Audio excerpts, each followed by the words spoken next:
What I've been showing you so far in these illustrations is that something like the cylinder that's touching the globe is only touching along one line. In other words, that cylinder is tangent to the surface of the Earth. So if this is the Earth, tangent means that it's touching like that, okay? Fair enough? So that is our, just so you make sure you see that at the bottom, that means that projections that are configured that way are using what we would call a tangent case. That's just a way of describing that type of projection. So remember, the scale factor will be 1 at the standard line. If that's the case, then how can we reduce distortion in relation to this idea of the standard line and where the developable surface touches the globe? What could we do? Let's think about that for a minute. What could we do? Let's see. We could use what's known as a secant case.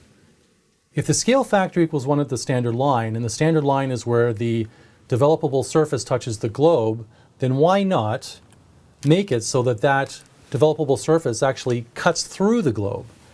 So here you can see in our planar, also known as an azimuthal projection, that now the sheet of paper actually cuts through the top of the globe. And I don't know if you can see this well, but if you were looking at this in, if that's the sheet of paper edgewise, the globe actually goes through it like that, okay?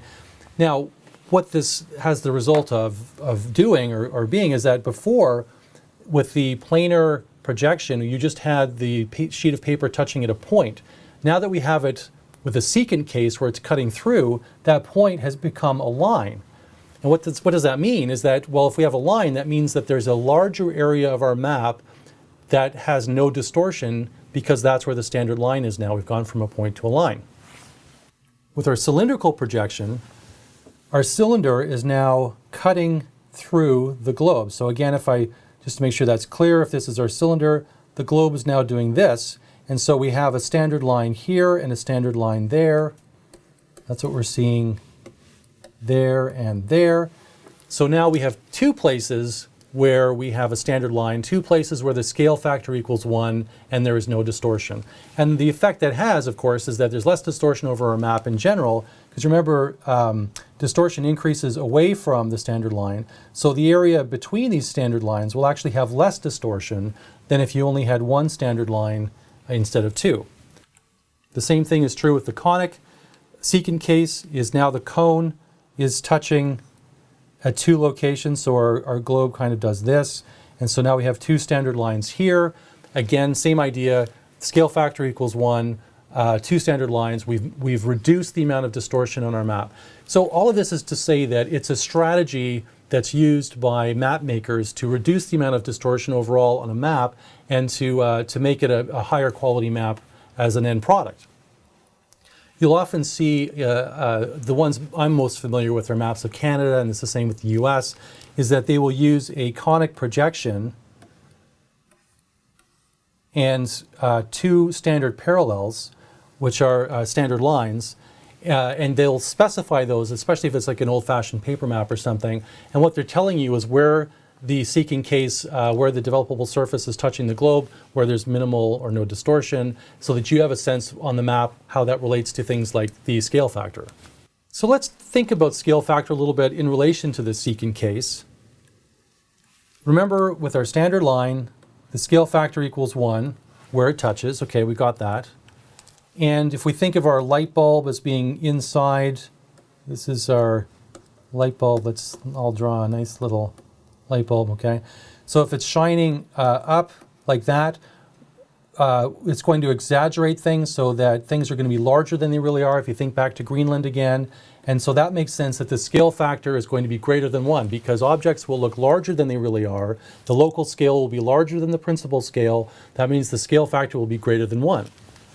But what's happening here with our secant case between the standard lines is that this area, this distance, let's say, is being shrunk down to here. And so in this case, the scale factor will actually be less than 1 because you're taking objects from the reference globe and shrinking them to fit them onto our cylinder. And so now we're going to have a scale factor of less than 1. Still distortion, but it's a different kind of distortion. Instead of things looking larger than they really are, they're looking smaller than they really are. A nice way of visualizing distortion in relation to projection is to use these circles that we can put on top of our reference globe. So on the reference globe, if you imagine these as being a 3D globe with circles on top of them, and in reality these are actually meant to be infinitely small, but we'll get to that later. But you just take this idea that if you have what's on the real globe or the reference globe is a circle, and we transfer that onto our projection, we can see what happens to those circles based on the projection that we're using. Are the circles on the globe still circles on the map, or have they been shifted or distorted in some way so that their shape has changed? The circles on the reference globe are all the same size, but have they changed in size on the projection? So for example, this one you can see that the circles get larger as we move away from the equator. And it's kind of a way of, instead of talking about Greenland and Africa all the time, we've talked about how Greenland gets distorted so much. It's a more standardized way of trying to visualize distortion for the entire planet and say what's happening to it over all of these different regions. Are the circles larger or smaller? Are they changing in shape? Are they changing in size? So that's just a way of visualizing this.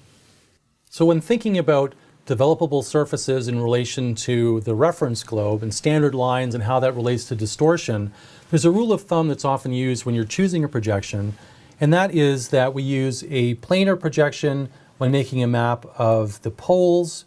We use a cylindrical projection when making a map of equatorial regions, and we use a conic type of projection when you're making a map of temperate areas or mid-latitude areas. So polar areas are planar, tropical are cylindrical, temperate areas are conic. This is just a guideline, it's just sort of something to work off of, but there's a useful underlying principle here to kind of remind us about all of the things we can talk about in terms of distortion and scale factor and so on, is really this is a strategy for minimizing distortion. Is that if you have a standard line touching near the pole, then you're going to have the least amount of distortion near the pole, so that would be good for mapping the poles. If you have standard lines between the area of the equator, then you'll have the least amount of distortion in the equatorial region, so a cylindrical projection would be good for tropical areas.